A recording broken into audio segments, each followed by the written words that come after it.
If you've been listening to the podcast for a while and thought, man, I would love to grab a drink and pick the brain of some of these guests I've been listening to, or maybe me as well, here's your shot. I'm putting on an event this April called Elevate. This is the third year doing this, and we're going to be in Phoenix, Arizona, where we're going to have the top agency owners really come together, share what's working, get real on what's not, and really help each other scale faster. So if you're ready to finally get out of the weeds and grow your agency the right way, I want you to join me and 50 other amazing 7 and 8 figure agencies at Elevate. You'll connect with people who've been there, leave with a real growth plan, and actually enjoy the process. Now, we only have a few tickets left, so make sure you go over to elevatemyagency.com to lock in your spot now. Go to elevatemyagency.com now.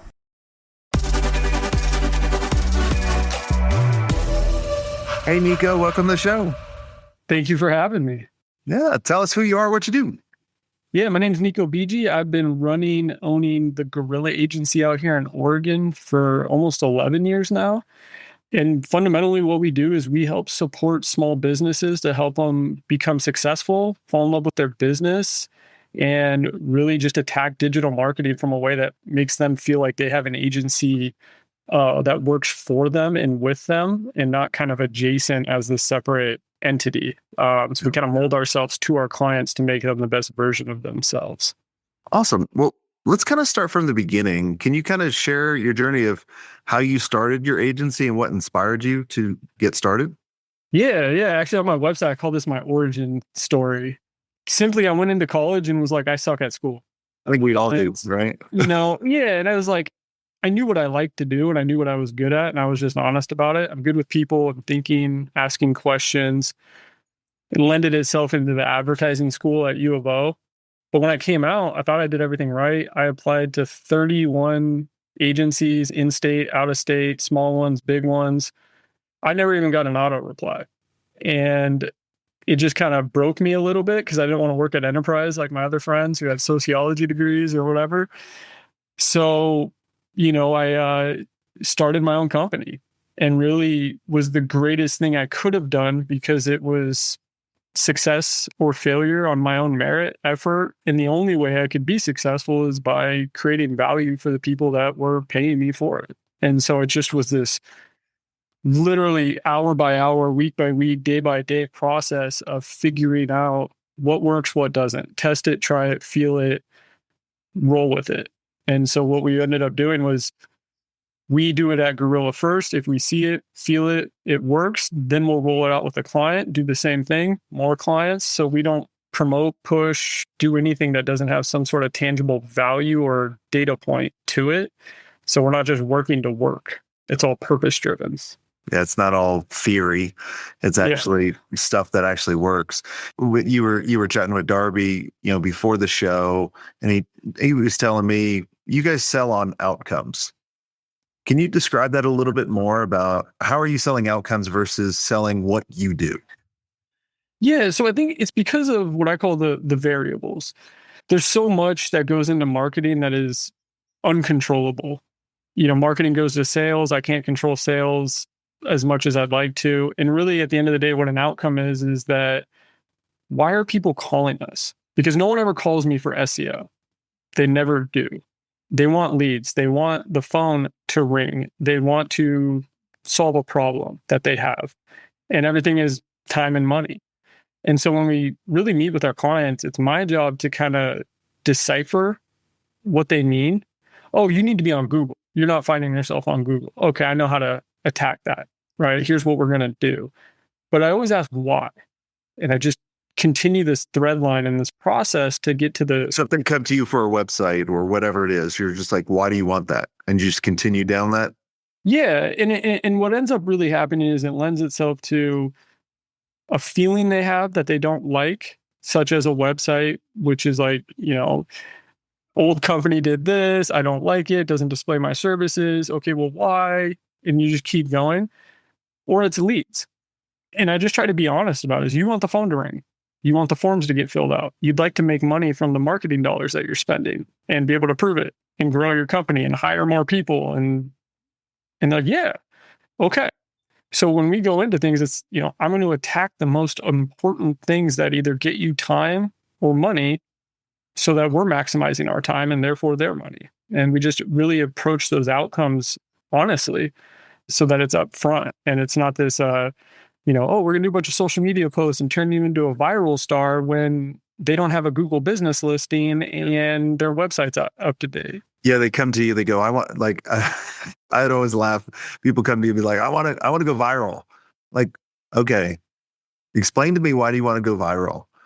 And if you ask that most powerful word, I really feel, is why, like you described, you really can kind of drill down into it. Well, we need more business. We want a pipeline so we can pick and choose the great clients, so we don't have to take these fucking asshole clients. Well, yeah, and the more you ask why, the more it kind of pockets itself into the right lane of things, and which is why I don't push services. I don't call us a service company. I don't say we do SEO, we do websites, those are part of our toolkit. But my job is to create the right combination of those things and the right timing and sequencing to produce the biggest outcome. I always joke about SEO and websites because I'm like, you got a website built for 20 grand that isn't search optimized or mobile optimized. Right, yeah. And it's like, well, no, it's just the SEO package afterwards. And I'm like, okay, but let me explain what that actually means and why and what the work is, because there's a huge conversation to have there, the 15-minute or 15 hours, but you want to be on Google when you type in a query that your customers typically type, so you're in the game. Like, well, yeah, that's what they said.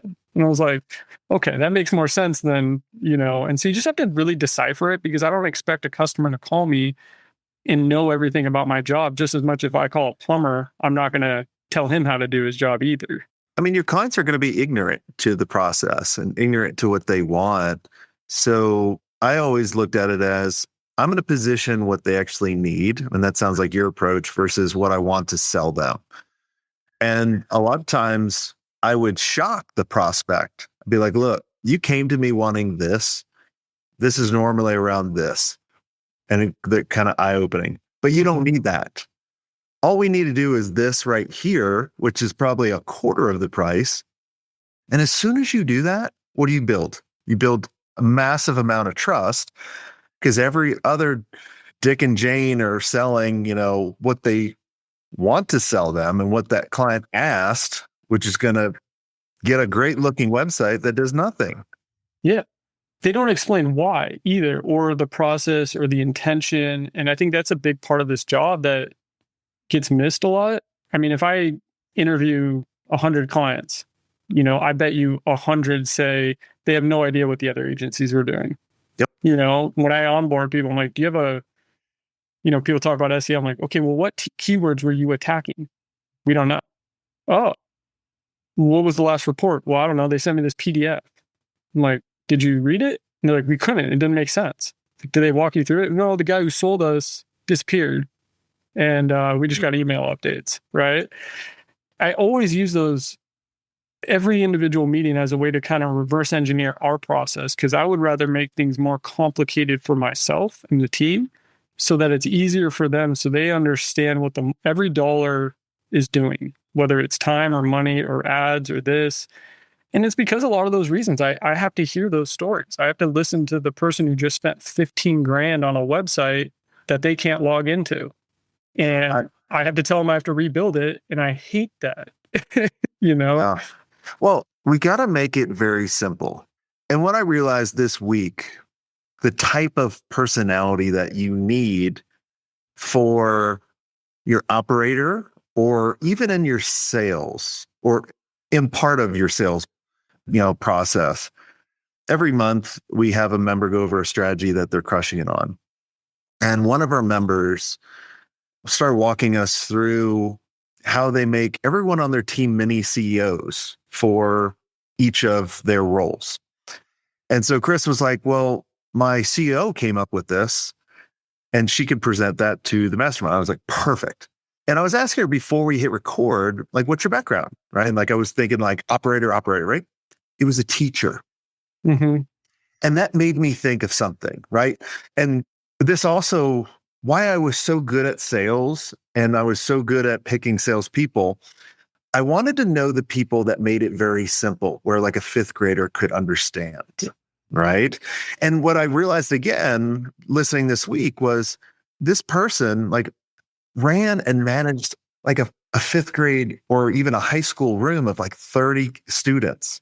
That takes a lot of like a lot of patience.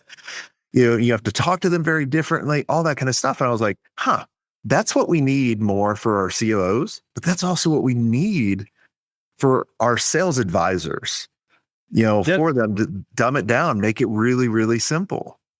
In so many respects. I mean, even just what we did recently and how we broke things out, because it's not your ability to do the work. We can all do the same things. Anybody who says they're different, have a quick fix, this, that, is not telling the truth. Yeah. It's your ability to articulate a complex topic so the person who you're supporting understands it, buys into it, and supports you too. Because I can do all the content in the world, but without my client, it's only good at 70, 80%. Yeah. It's the 20 that I demand and I look for. And my ability to go get that is all those soft skills that come into play to get them to buy in, right? And what I found is even on a team, the classic agency method is, one person can only handle 3 or 4 accounts. And then that's why you get the account, I call it the monster.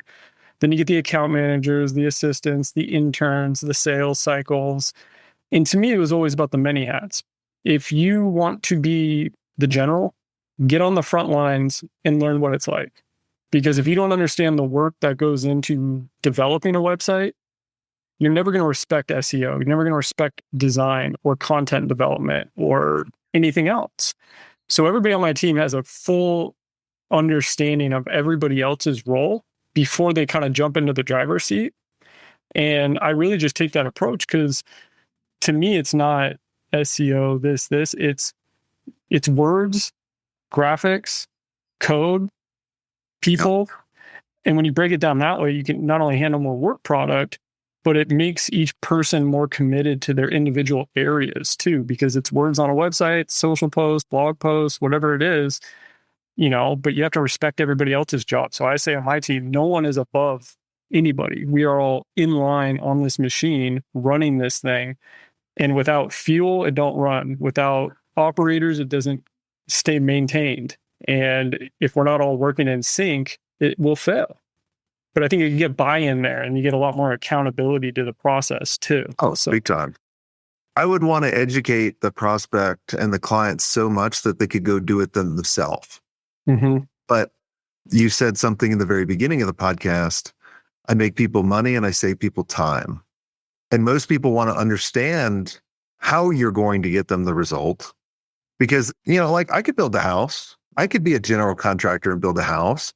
Now, it's going to take me 7 years, right, of putting it all together. And I'm going to spend way more time so that now I'm not valuing my time as I would if I just hired someone and paid them 10% to build my house or build my website or whatever it is. That's what we need to understand. I want to talk about I know there was probably a lot of challenges you guys went through along the way. We all have, right? Can you share one of them or that kind of reshaped your thinking or your approach to the agency? Yeah, there's a couple really specific ones. Really early on, we got a big client. I think I offered him $7,000 a month because it was so much work. And it was the biggest deal I've ever done. And it was the only time where someone came back to me and goes, I'll give you 10. And I've had a couple of clients that way, which you love, but then you're like, what am I getting into? Yeah, a big daddy, if you will. And I took a step back because after 3 months, I actually walked away from it. And it wasn't because we weren't ready. It was because to me, I wasn't doing the thing that I knew I needed to do in the way I needed to do it. And so what we ended up doing was I spent 2 years rebuilding every individual piece of the business, from the on-page, off-page SEO work, design, development, content, everything.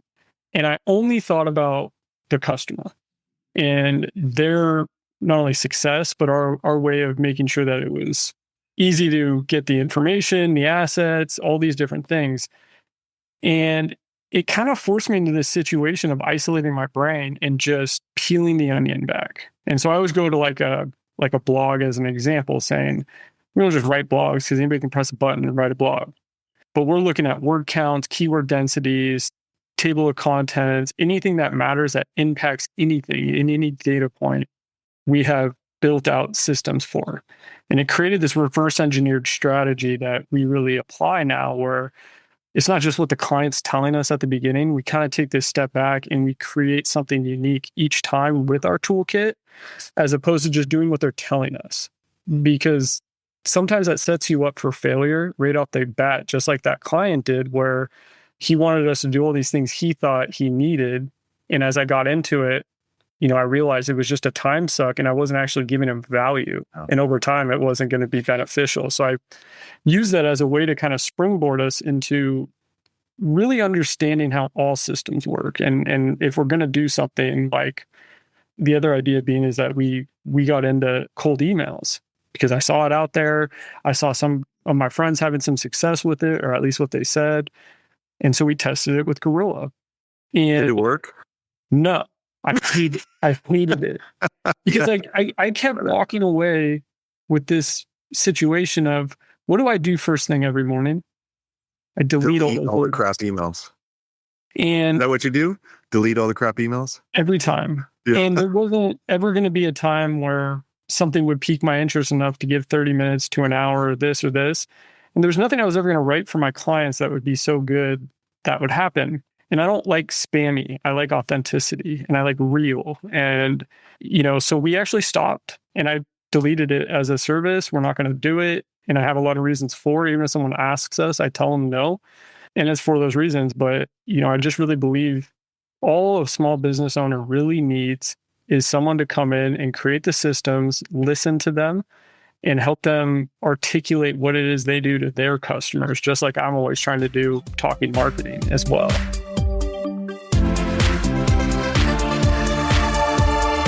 Hi there, agency owners. Let me ask you, are you ready to scale your agency without increasing your overhead costs? If yes, then you need to know about E2M Solutions. Now, E2M is the #1 most reliable white label partner for agencies. They specialize in web design, WordPress development, e-commerce, SEO, and content writing. They basically do all the heavy lifting, which frees you up to focus on growing your agency. Now, here's the best part. E2M's just not another vendor. With over 10 years of experience, their team of over 300 experts has a track record of delivering for more than 300 agencies. They're your strategic partner. They deliver on time every time, so you can focus on what you do best. Now, E2M's mission is simple: to help 500 agencies increase their revenue and profit margins with white label services that actually work. And to help you get started, they're offering a special deal, 10% off for the first 3 months, but act fast because it's only a limited time offer. So head over to e2msolutions.com/smartagency to check out their transparent and their flexible pricing. Trust me, if you're ready to grow without burning out, E2M's the partner you've been looking for. That's e2msolutions.com/smartagency. Go check them out and tell them Jason Swank sent you.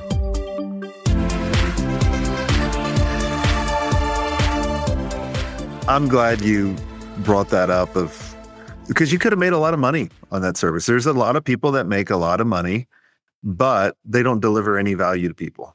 Yep. There's been people that have been trying to get me to text message to a list for years. And I'm like, no, I will never do that, because what do? Like, as soon as I get like this random number going, hey, click here, or a political ad or whatever it is, I'm like, delete, junk, block, and it just frustrates the hell out of me. Don't ever do anything that you wouldn't do for yourself.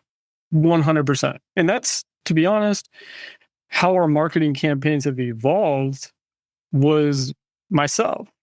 And truth be told, my wife. I use her as an example in almost every meeting, because I always say, can you pass my wife's test? Because if I go to a restaurant with her, which is a pain, because she's got to look at the food, the menu, she's got to look at the reviews, where to park, the hours, she's read it. She's a planner. Yeah, but she wants to see it, believe it, feel it, answer her questions. And, so sometimes I'll bring in a client, I'll be like, ask her some questions on it, things like that. But if you don't cover those areas, if you don't answer every question, if you're not authentic, show real photos, put yourself out there, tell a story, then what are you doing? And that's kind of our gauge when we bring clients in is that I would say we're somewhat unique. I don't know because I don't talk to a lot of other agency owners, but we are exclusive with our industries. Yeah. So if I work in a plumbing industry locally in Oregon, I will not take on another plumbing company within their service area because I care and I'm not going to cross compete them, right? But I'm also going to make sure they're the best, excellent, above everybody else, no matter what I can do. And so it's that competitive kind of mindset that we take in the approach that I think does make us successful because I don't pitch things that I can't guarantee, which is pretty much nothing other than effort. Yeah, right. That's right. I always love the quote from one of my favorite movies, Tommy Boy. He's like, well, if you want a guaranteed on the box, I can, put that on the box, scrap in the box and mark it guaranteed, but it's not going to get you anything. It's one of my favorite movies. But it's so true. It really is. And looking ahead, what excites you about the future of your agency or agency industry?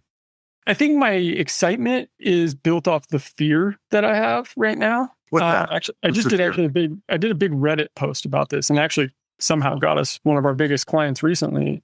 And I talk about the rise of AI and what I see it doing from not just like the marketing standpoint, but I kind of split it into two worlds, the consumer side and then my side. On the consumer side, it scares me a little bit because there's a data point that says like however many people actually use the paid GPT or software or whatever, and it's like 4%. And I know what all these systems do. And I'm like, I started getting text messages. I could tell it was GPT. People think things are quick, easy. It's kind of you mean the no fluff in the yeah. And it's like a good example would be I had a guy we do social for, and he's texting me as I'm driving and goes, hey, I got this event coming up next week. Can we do the Facebook ads and get that thing going? Blah, blah, blah. Thank you. It was all in GPT. And I'm like, what? Wait, he did the communication to you one-on-one through AI? It copied a GPT output, texted it to me as if it was like a command, if you will. And I'm sitting there going, knowing everything that goes into a Facebook ad for an event with the information I need, the assets I need, the video work, the photography, the writing, the test, A/B split testing, and the budget. And he needs it in a week. And I'm like, and so that part kind of scares me a little bit because it kind of takes away from the professional skill sets that we have. But then I think on the other side, the opportunities that I see is that without something like AI, I wouldn't be able to overwhelm my clients with the amount of service that we do give because there's so many menial tasks that are boring, time consuming, that just have to be done. A website, for instance, is, half of it I can't get around. It's the non-pretty stuff. And so without good tools and software and your ability to use those softwares, things would be 10 times more expensive. So I like that ability to really overwhelm a client with so much resources. But on the flip side, it freaks me out a little bit, given that, you pitch someone an honest website cost and you can really break it down. I could walk you through every step of it from design to development, and they're still going to think it costs $500 and that they can build it in a day because GPT or some commercial about Wix did it, The market's going to change. Some things are going to get quicker, but what's not going to change is the human connection. When I started my first agency was in 99. So it was like the .com era. Put a .com on it, huge valuations, right? Put a .ai on it, huge valuations right now. And I feel like we're in like a bubble. And I think so many people are so overwhelmed by all the different things out there. You possibly can't go through all these tools and all these softwares that claim all these things as this huge lightning bolt hit the mountain. It was the perfect timing, right? You can't do it all yourself. But like, I truly believe is like your network is your edge, because as the people you surround yourself with, right, whether it be the different agencies that you have, the different advisors, different people that you hang out with, all of these, that's never going to change. You put all those people, they're going to outperform just one person trying to figure it out all out by yourself. So coming back to, kind of where I was going is, it goes back to that question. I think Jeff Bezos told someone to ask him, like they asked him, like, what's going to change in 5 years? He's like, you're asking the wrong damn question. What's not going to change? And that's what I'm constantly focusing on business, because change is going to happen and we're going to adapt. Yeah. Adapt or die. That's how I look at it. And I think about this every day, seriously, because I think any marketing person's ability to do marketing, that's, you got all your stuff and your team and your day-to-day work. But I think your ability to take a step backwards and reflect on just normal everyday behaviors. Like, I always go back to my wife looking for a mole. We had moles in our front yard. And I was just watching her one day. It was like in the peak of spring. And I'm watching her search on her phone. And I'm like, how did you pick this company? Why did you pick it? I'm just asking her 100 questions. She had no idea why I was asking her. I was just super curious. Did you fill out the form? Well, I have kids and, I can't really just fill out a form and wait. So I just call. Okay, what do you look at the site? She's like, oh, FAQs. And then I go to the service. And then why'd you pick that company? All the reviews and then, things like this. And I always take a step back thinking about me doing a service. I'm like, if I'm going to spend more than $1,000 on something, I'm going to do some research. And it really validates what our approach is, which I think is pretty simple, is your ability to put information online in the user experience. People are going to go to your site and in 1 second, they're going to know whether they're in a good spot or a bad spot. We can fix that. If they have questions, we can answer them. If there's search queries that go on, we can get more links and get you more traffic that way. We can fix that. But it will only ever be as good as its authenticity is. Mm-hmm. And so the questions have to be real. The answers have to be real. The photos need to be real. And that takes buy-in from the clients in a unique way of, absorbing their information to essentially become them, almost like a better version of them for them. And I always think about that user experience is that if someone's looking for a water heater, I can look at install, replacements, repairs, whatever version of that terminology. But I always think back into like, okay, well, what is making them go to the computer, type that out, make the call, and how do we create that action? And we just reverse off of that and get buy-in. And I think that when you simplify things and you take a step back as a consumer and you realize all we ever really want, even with AI and all this, solve the problem. Yep. For a fair price and make sure I understand what my money's going towards and do a good job, right? And I think that's where the world will always be, no matter how much AI or anything, because AI is fine, but it's not going to fix your problem. Exactly. And in a lot of ways, it'll make you more stupid if you don't know how to use it properly. Well, that's kind of the thing I worry about a little bit going forward is we're going to rely so much on it that we're not going to really be able to think ourselves, but that's a whole nother show. But I want to thank you so much for taking the time, coming on, sharing your input, your advice to my listeners, and for everyone listening in.